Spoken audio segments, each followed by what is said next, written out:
This is Women Ending War, the podcast where you'll discover that there is another path, that peace is possible, and that the women here can lead the way. I'm Dr. Ilana Stockman. I'm here with Eva Dalek, my co-host. Welcome. Okay, welcome. Salam alaikum. Yes, marhaba. Marhaba. We have here, marhaba. We have Fakhra here in the studio today, Fakhra Haloon, Dr. Fakhra Haloon. Thank you for the opportunity again. Oh, my pleasure. Along with our regular co-host, Eva Dalek. Hello, Eva. How are you? Hi, Ilana. Nice to see you. Nice to see you too. Today we have two distinguished guests. I'm really excited about today's program.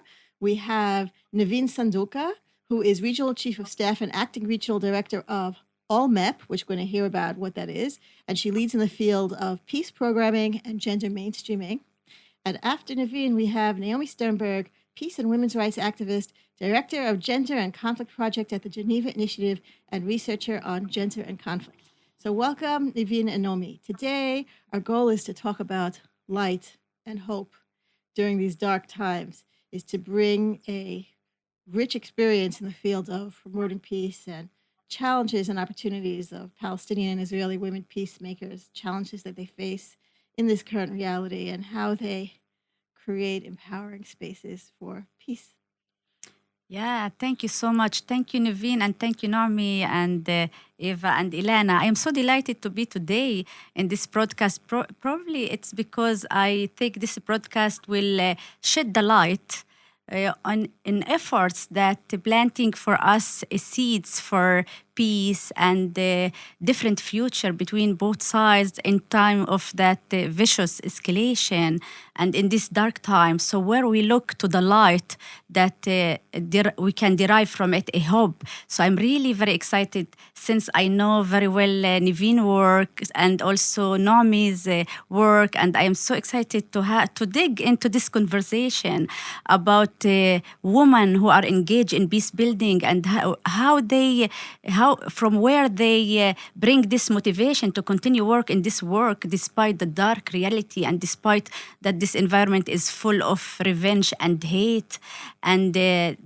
dehumanization, but they are refusing to accept this environment, and they are saying we are committed for a different future. We are committed to take action in a different path. So I am so delighted. Yes. Reversing the dehumanization process by humanizing. Yes, and shaping a different future for us all. Yes, so we are looking forward. I guess these people are courageous in this time of dark reality. So we'll start with you, Nivine, to tell us a little bit about you, your background, and also about ALLMEP. I think it's just like what is ALLMEP, what the goal of ALLMEP, so we can get some information. Sure. So thank you so much for hosting me here today. And of course, I'm honored to be among amazing women. Everybody in her field, she's amazing. And each one of you is a beacon of light on her own. So I'm a Palestinian, first of all. And to be a Palestinian these days, talking about peace is almost not to be taken for granted, because it's one of the most difficult words during these difficult times to hear and to even think about and consider as a Palestinian. I work for the Alliance for Middle East Peace, which is on its own something that should give us all motivation, the existence of the Alliance for Middle East Peace. So basically, it's a growing network of 164 member organizations that work in Palestine and in Israel, cross-border, in shared society with the Palestinian community. And each one of them is trying to work using different approaches, basically to bring an end to the conflict and an end to the status quo, and basically finding a solution. And we all believe that peace is a popular demand, which means that we need to work at the level of the people, at the level of humanization of one another, understanding each other's traumas, having that dialogue, understanding the narratives that exist in all societies, working towards equality and ending racism. And all of these things that I'm just mentioning, and of course many others approaches, are very important because you need to push for a negotiated agreement.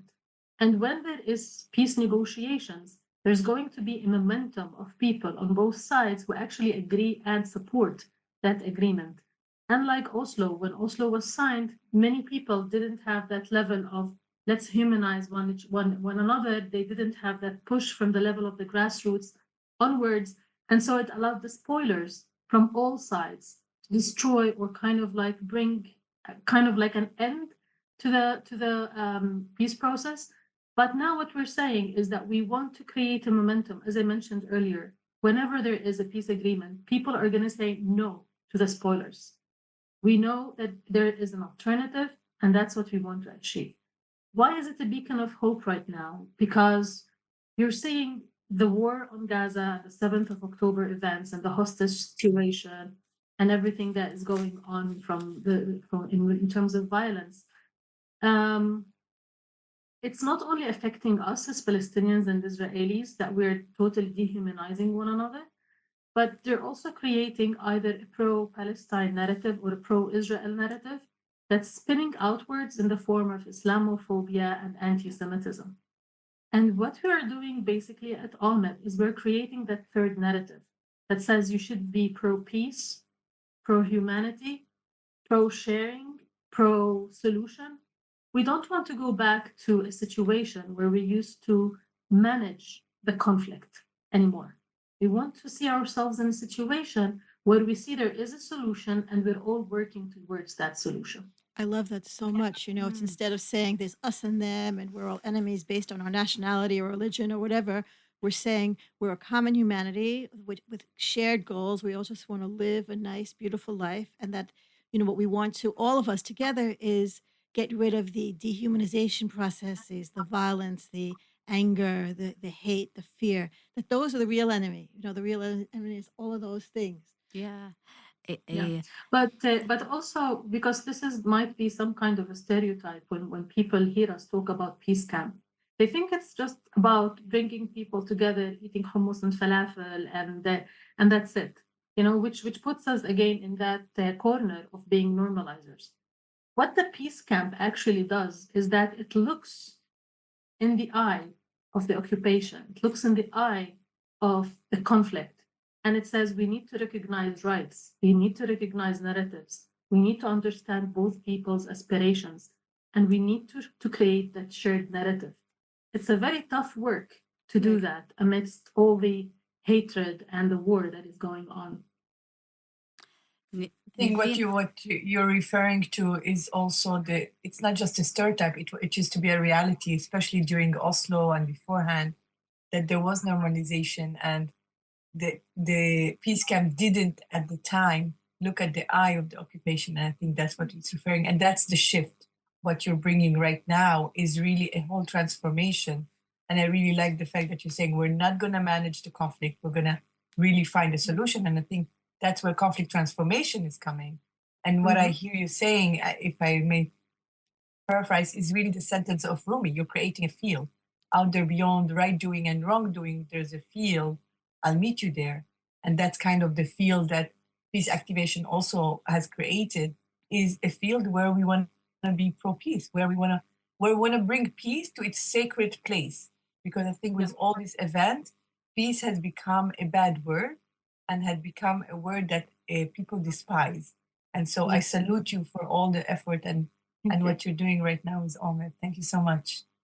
Yeah. Thank you. It's fascinating to hear you, Nivine, because you are bringing for us in this conversation a different discourse, a different narrative that contain understanding of both sides, recognizing mutual recognition, it's changing the status quo. It's a piece that working for changing the status quo. All these, you are inserting a different narrative within this collective narrative of dehumanization, hate, and revenge. You are bringing for us in the space a different narrative. I love it. And also, it's not easy as a Palestinian to work in peace building in the current reality because of the stereotypes stereotype about the peace building, as they are categorizing it as serving and keeping the status quo, and it's normalizing with the occupier and not helping the Palestinian. So there are a lot of rejection for the peace building, but for you to work in this such field, so it demands a lot of courage.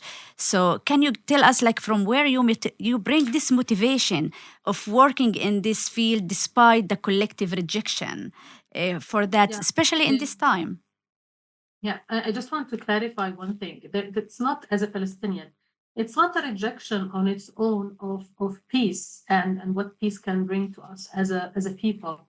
It's right now that the people themselves are unable to see that vision of peace. They're unable to think beyond that there's a war going on in Gaza and the images that we see on a daily basis of people starving. And on the other side, you see all the thought of the hostages that are still being held in Gaza. So it's really difficult and really challenging to imagine a day after when we're actually going to have that, especially as a Palestinian. And I'm not only talking about Gaza. There's also all the settler violence happening in the West Bank as well. The more confiscation of lands, the increased number of settlements. And it just, as a Palestinian, you think, do I really have a partner on the other side? Do I really want to be part of that? And that's where the kind of like the shift in your thought, and it's kind of like also to answer your question about motivation. When you think about what is the alternative? So if we decide to go on with the situation as it is right now, to just keep saying the other is my enemy, and we should be fighting each other over this piece of land, it means that I'm honestly providing the worst future for my son, a future that is full of war and hatred, and I don't want that. I already grew up during the first Intifada uprising in the 80s, and I know what it means. I know what it means as a child to live in fear, to be unable to walk outside or play or just have a safe space to just be myself. And what I want for my child is not that. I want the alternative of peace. When we travel, we see a normal life. People just walking normally, not being afraid of each other. You're recognized as a human being. You can just go out and enjoy your time. My son can just ride a bicycle and he can go and play football without, me having to worry that, God forbid, a policeman decides to shoot him. It's that exactly what motivates me as Nivine, is I want my son to have that normal life. And not only my son, I believe that the children of this region, they have the right to live a normal life. That's the biggest motivation, bluntly speaking, about it. It's so interesting. You mentioned partners, like, that so many people are asking, so many Palestinians are asking, oh, is there a partner on the Israeli side? And for me, as an Israeli, I hear that all the time in reverse. Oh, is there really a partner on the Palestinian side? And now I'm thinking about ALLMEP and 164 organizations. That's a lot of organizations. Definitely. And even in this podcast, right, we're doing a 10 episodes series. This is episode 9. So we're almost done. And I'm thinking to myself, oh my God, there are so many organizations that are doing work that we haven't even begun to touch. This is barely the tip of the iceberg, and so. There are a lot of people that wants peace, but they convinced us that there is no partner at the other side. I guess in the Israeli side, this discourse became after 2000, like there is no partner in the other side. There is no partner. The Palestinians are not a partner, and the people, the collective in Israel, has been convinced that there is no partner in the Palestinian side. I feel like that language of saying, "Oh, there's no partner," it's a way of blaming others. Definitely, it's a form of propaganda. Really, it's like instead of taking responsibility for our own actions, we're saying it's all them. To excuse continuing occupying them or fight or doing a very vicious thing to them. But I also don't want to be harsh on the people themselves as well. It's true, we're 164 members, but let me give you a couple of points here to keep in mind when we talk about why aren't we so well known, and why does it seem that we don't have a partner.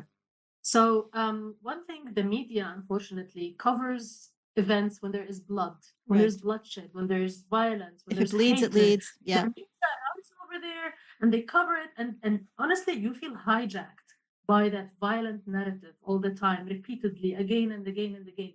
And they don't show you a beacon of hope. That's why, for example, this podcast is very important, because it kind of like shows you there is hope, there are people working together. So that's the first point.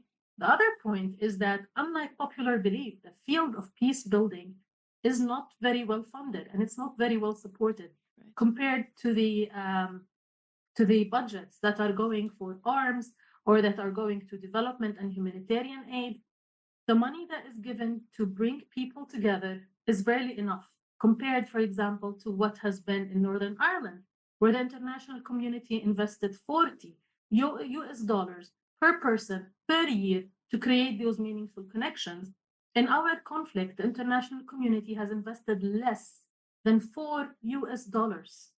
That gives you, like,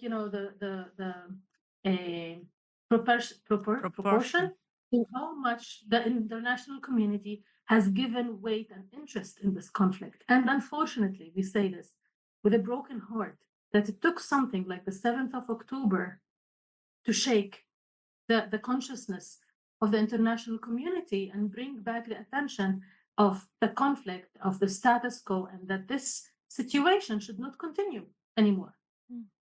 We need a Ministry of Peace, not a Yeah, Ministry of and Defense. we will move to the partner, to Naomi. But I mean, what you are emphasizing and you are arguing in ALLMEP, that there is a need for big fund for the peace building, so that you can expand working on the grassroots and create a pressure from within the societies. And this is really important, because this is what happened in Northern Ireland, that they allowed them, the people, to create pressure to go for a Friday, for Good Friday agreement. Yes, Yeah. yes, 100%.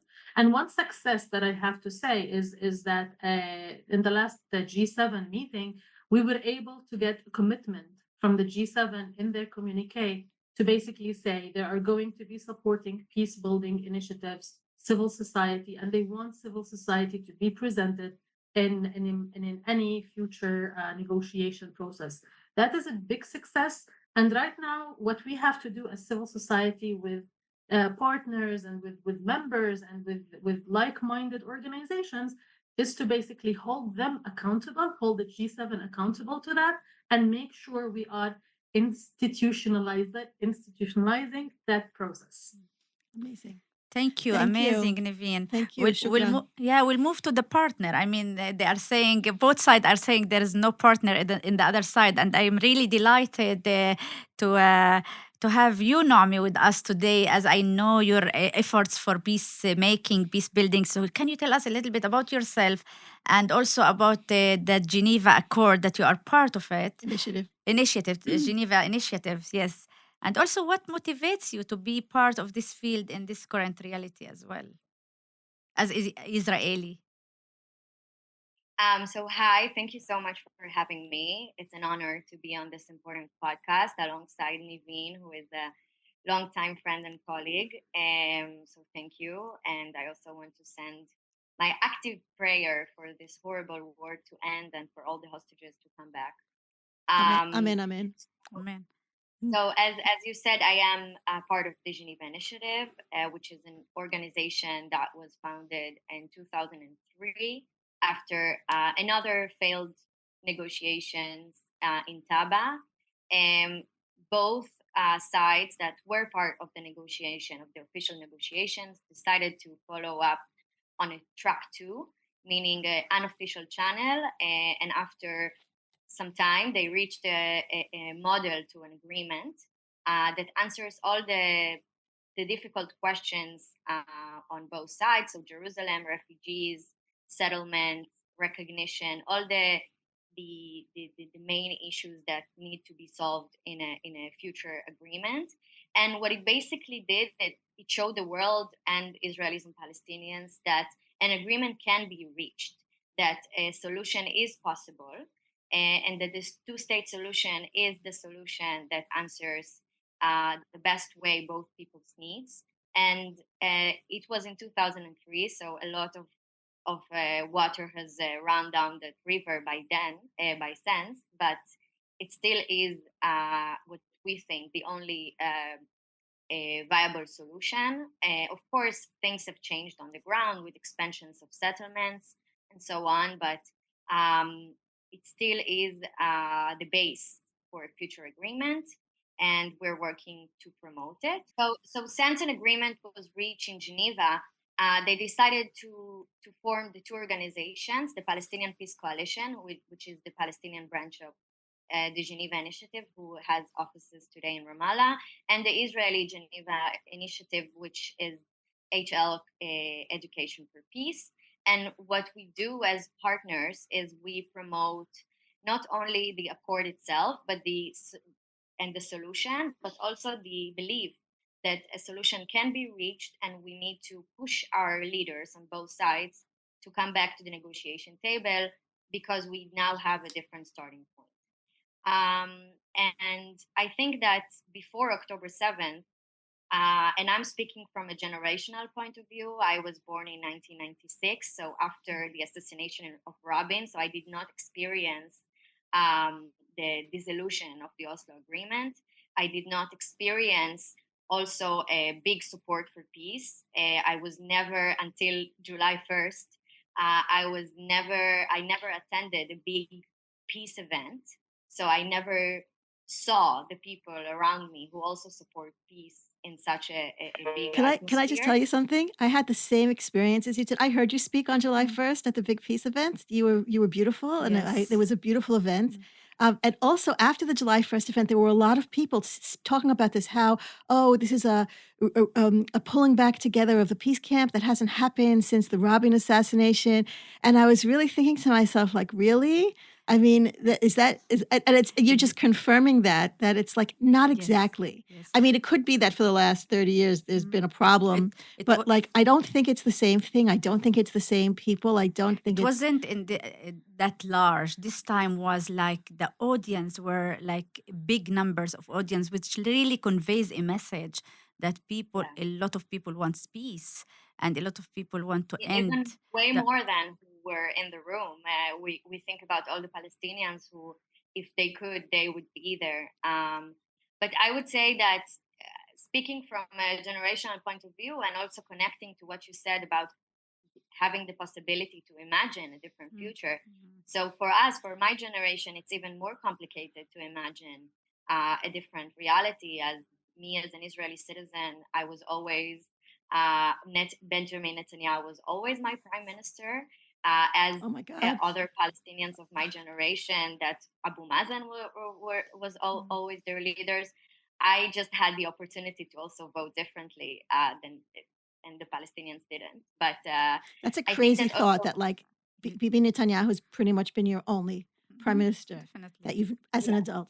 That I can actually remember, and yes, and also I think that when we speak about how our work is currently looking at the Geneva Initiative, I feel like my work before October 7th, because of the psychological situation that the Israeli society has been in the last 2 decades, my only work was actually to convince people that we have to talk about this conflict, that we can't go on ignoring it, that we can't go on thinking that we can manage this conflict and ignoring the way that it designs our being in this zone.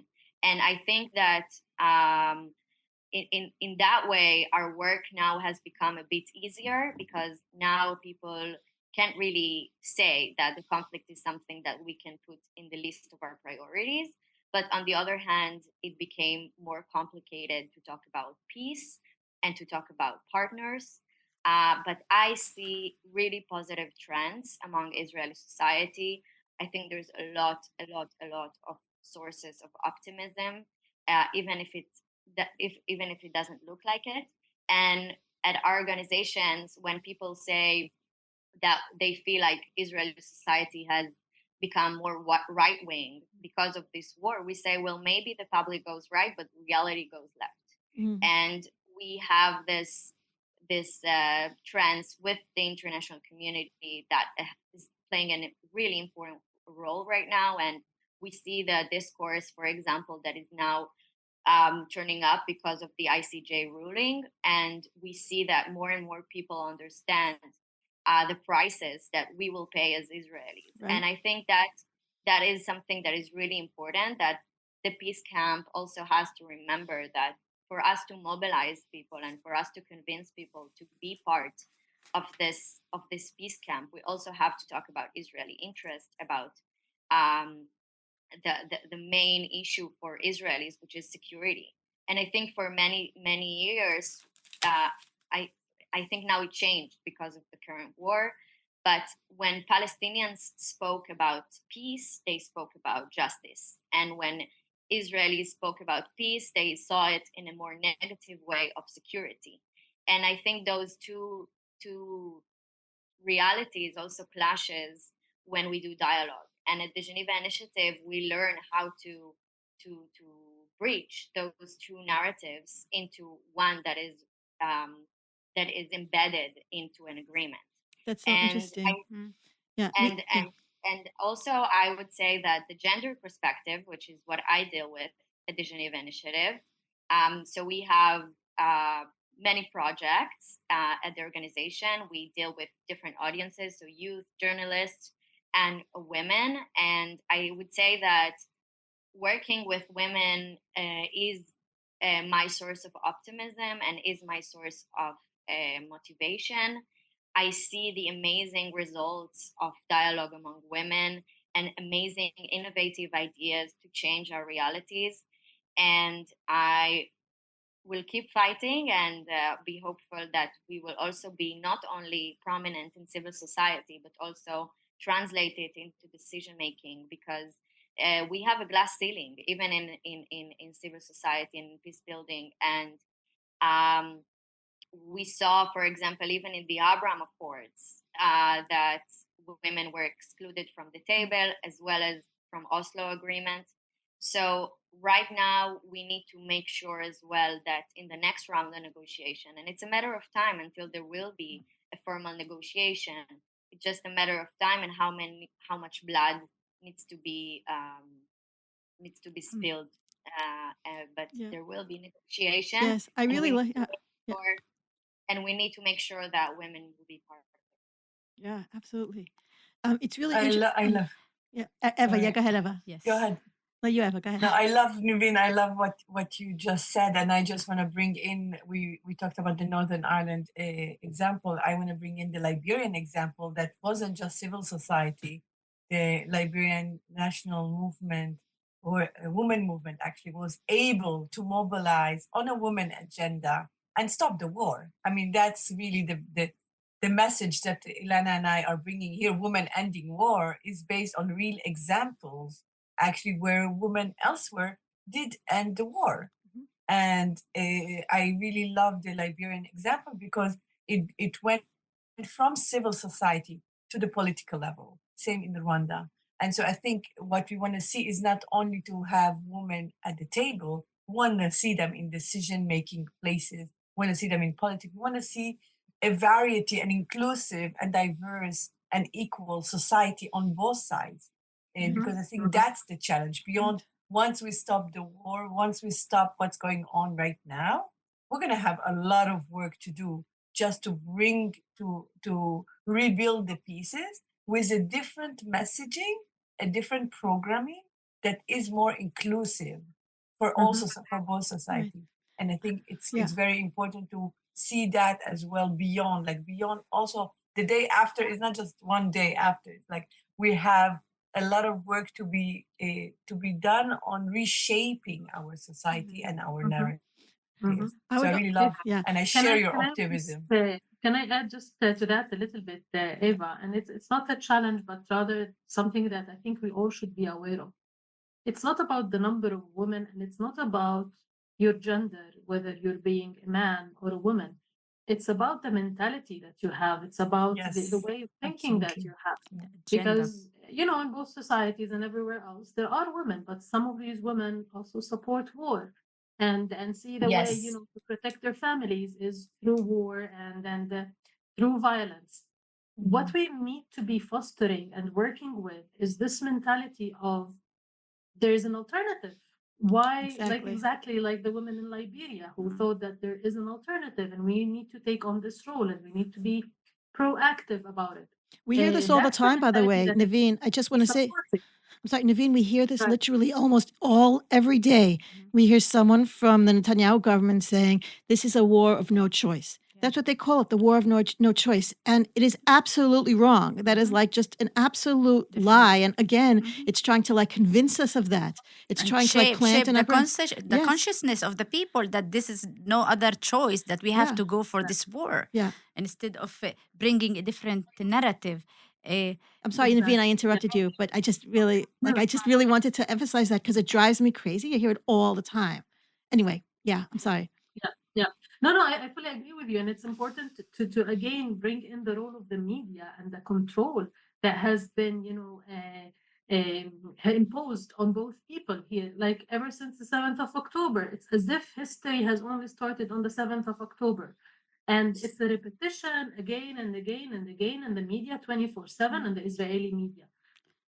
For the Palestinians, we're seeing different images, we're seeing different things, we're being taken, towards a different way than what our Israeli peers are actually seeing. And for us, history didn't start on the 7th of October. There's also this consciousness that need to be brought to the table as well. When did this actually start? And why did it even start? And do we even know why we are at war right now? Like, I'm pretty sure people will just like, when did it start and why? And we don't even talk about the root causes. The roots, so anymore. you We're can talking tackle about- them. So you can do real peace building in a way that you change the status quo. As you said, that the peace building that you are doing is not duplicating the same reality, but it means to tackle the status quo. And this is the challenge that you are bringing. I know that 100%. you need to leave, but I also want to return yeah. to Naomi. But Naomi said something that maybe if you want to tackle it, because Palestinians and Israeli demand different requests for engaging in peace. And I know that the Israeli now wants, like they talk about security, and the Palestinians talks about justice. They want to be engaged in a peace building in a way that they want to end the occupation and they want self-determination. So how the peace building field now, where should be the priority after this collective trauma, vicious war, dehumanization, where the peace building organization should put the priority now from your perspective? Like, where's the program should be? Dialogue between both sides, or advocacy for ending the occupation, or what's the main critical actions that need to be by the civil society engaged in peace building? If you want. She has to go. She has to go. Okay. You have to go. Thank you. Yes, unfortunately. Okay. Thank you so much. Okay, we're gonna stand for a little bit. Yeah. I want Thank to. you, Nivine. Thank you. so I'm much. sorry. Thank you, Nivine. Yeah, sorry I won't be hearing you, Naomi, but you're amazing as usual. I mean, if you want to add in that, Nivine, but you have to go. Yes, in this from your perspective as Palestinian. As a Palestinian, basically, are we recording this? As a Palestinian, I think the priorities right now is very much about the uninational work, about going back to the root causes, about finding out what is our vision, what is it exactly that we need, what is the relationship between us as citizens and our government, how do we work together towards those aspirations, how do we support each other? Kind of like creating a social contract, more or less. The uninational work right now in Palestine is very much needed. And it's a place where we should be a safe place to ask important questions about who should be in, who should be out, how do we hold each other accountable, how do we move on with the relationship with others. This is what I believe the priority should be right now for us as Palestinians. This uninational work, and of course, there's much work that needs to be to happen at the level of the psychosocial support and trauma healing. And I mean, what we're doing is just a small drop in the ocean. But I know with all the good efforts that are being that are happening as well, so we're gonna dovetail together towards that objective. But I feel that we need that very much dialogue and the day after. I mean, until today, there's not a single Palestinian plan that's going to tell you how we're going to rebuild Gaza. And I'm not talking about rebuilding of buildings and construction and that. I'm talking about the human level.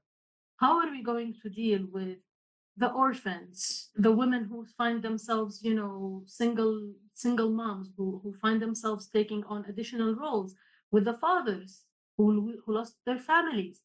How are we going to talk with them? How are we going to rebuild them, to rehabilitate them, to kind of like be partners for the future?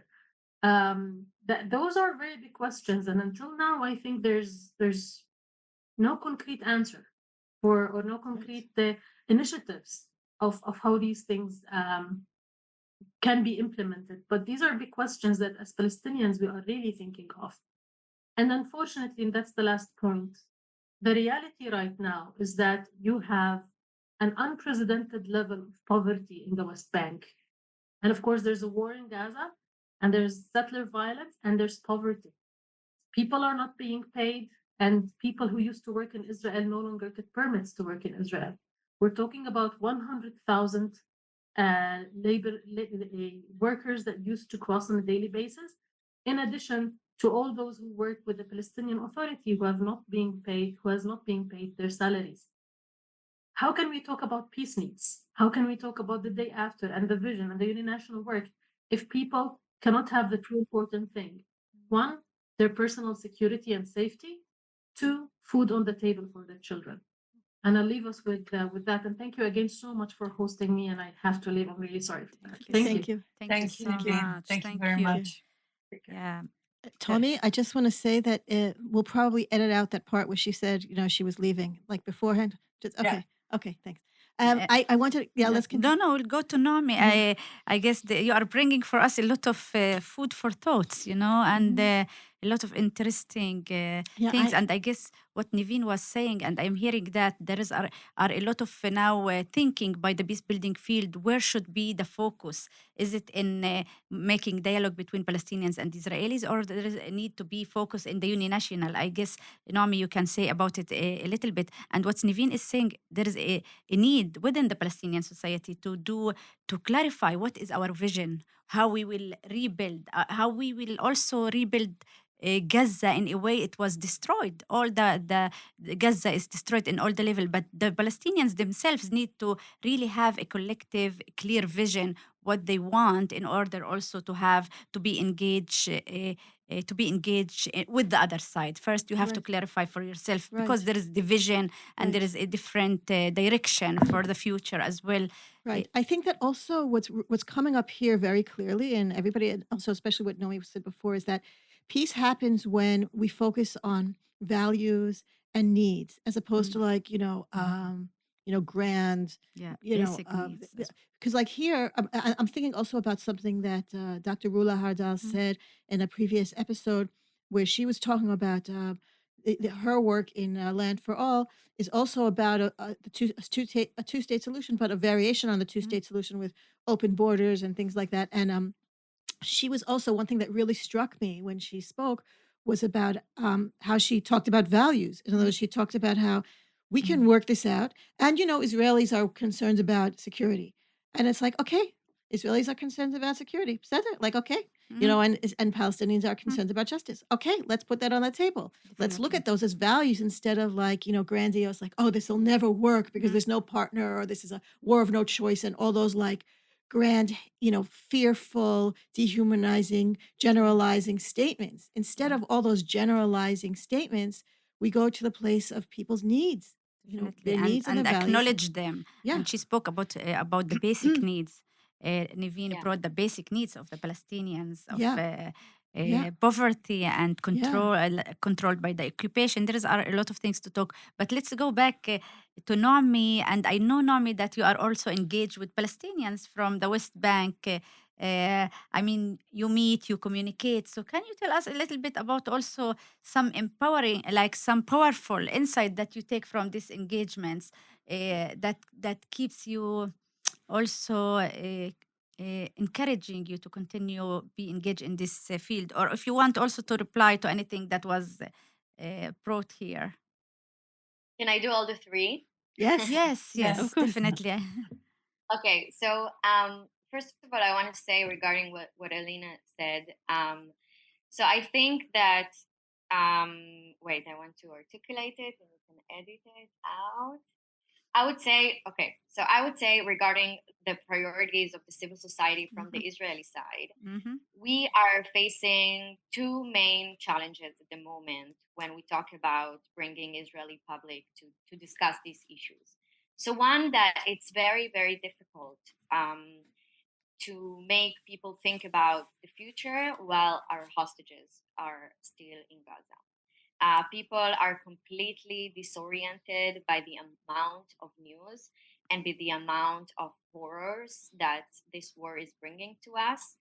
And I have to tell you, I'm the granddaughter of Holocaust survivors, and since I was very, very young, I was taught that indifference would be the biggest crime, to be indifferent. And I think that now, for the first time in my life, I can understand how people can stand by and watch horrors go by and not saying anything because you're so overwhelmed. And Naomi Klein, the journalist Naomi Klein, she called this the shock doctrine. So when so many things are going on and people are so disoriented, like in a shock state, they're unable to speak their truth. They're unable to be as awake as usual. And I want to say that this and also the perspective of social psychology, which I find very, very helpful during these times, makes me feel also compassion for the Israeli society and trying to really, really understand what can bring them to speak about these issues in safe environments. And I would say also that in the last 1 year and a half, we witnessed a really big movement that was formed around the judicial reform that this horrible government was advancing. And this new liberal camp was formed, and a new identity was formed as well. The problem is that we need to find ways to connecting these horrible situation to the hunger that people have for a different leadership. And we also witnessed in the last year the difficulty of bringing people to understand that we can speak about democracy without speaking out the occupation. And now our work has to be trying to mobilize the people who are out on the streets calling to end the war, to take it a step forward, and also not saying just no to the war and not saying just no to strengthening Hamas, but also saying yes to an agreement, yes to strengthening the PA, yes to a different future. And I think that this is our priority also as a peace camp in Israel. And also, of course, it requires a lot of uninational work also on the Israeli side. On the other hand, joint work is always, I feel, the most important work for our community as a peace camp. So we need joint work and joint engagement in order for us to continue also doing the uninational work. So we need to bring peacemaking voices from the other side to the Israeli audience. It's really, really hard to bring Palestinians and Israeli right now to meet. I have tried since October 7th to arrange and to organize a lot of dialogue sessions, but unfortunately, the permits regime has become even more strict than it was before. So bringing Israelis and Palestinians together can only occur via Zoom or abroad. And I do want to share a very powerful experience at the Women Project of the Geneva Initiative. We went together, a group of 10 Israeli and Palestinian women, to Geneva last month. And we not only that we had a really amazing dialogue, and really we were able to so these were a group of influential women from both sides, from law, from civil society, from academia, and from politics, journalists as well. And we shared not only our experiences during this horrible war, but also we had so much in common when we looked on the future. And one thing that I've noticed that I think is really important for the Peace Camp to know is that when we had dialogues, that it was only us, so it was very Israeli versus Palestinians. But one thing that we did is we made sure to also meet with different organizations and of international organizations, and among those were UN Women. And we had the Israeli group had their own reasons to be angry at UN Women, and the Palestinian side had their own reasons to be angry at UN Women. So that was a time where we really connected as Israeli and Palestinian women. So when we met with third parties, we became one. Oh, We became one. fascinating. It's interesting. And the results that came from there are astonishing. We managed to draft together a demand letter from UN for UN Women, and a list of shared values that we drafted together. And not only that, we then proceed to do a session on a gender annex to the Geneva Initiative. So we thought that it was that if women will not be part of next negotiations formally, because when we speak about gender inclusion and when we speak about bringing a diverse women to the table, one thing that we can do is also bring a document to the table. It's not enough, but it's a starting point. And we believe that if we will not design the way that we want this accord or this future agreement to look like, no one will do it if not us. So we also drafted a gender mainstreaming annex to any future accord. And as Rula said, Rula Hardal, and I have to say the Geneva Initiative has a specific model, but we also say yes to an agreement, not yes to the agreement, which is very different, because we believe and we will support, of course, and we push for any agreeable solution to the conflict.